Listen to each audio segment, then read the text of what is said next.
ভাই আমার আম্মা মনে করে কি এই পৃথিবীতে যত আকাম হইব যত কিছু হইব সব আমার ফোনের দোষ। সব কিছুর কারণ আমার ফোন। জ্বর আসছে আমার ফোনের কারণে জ্বর আসছে। যাই হোক কিছুদিন আগে ভূমিকম্প হয়েছে ওটা আমার ফোনের কারণে হয়েছে।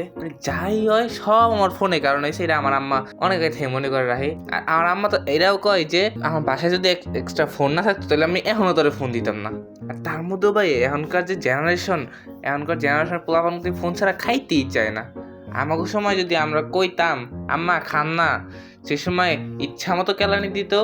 খাওয়ার কথা তো কইতোই না, কইতো খাইলে খাবি না খাইলে জাগা, এই কথা গেরাই দিত, সারাদিন হাঁটতেও না।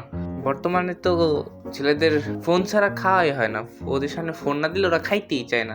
ভাই এইসব যদি আমাকে সময় হইতো তাহলে তো ভাই ভালোই হইতো। এইসব আর আমরা আর পাইলাম না। এইসব কাহিনী দেখলে মনে হয় নিচের সুবারি দুটাতে টোকা দিয়ে নিজেরাই মইরা যাই।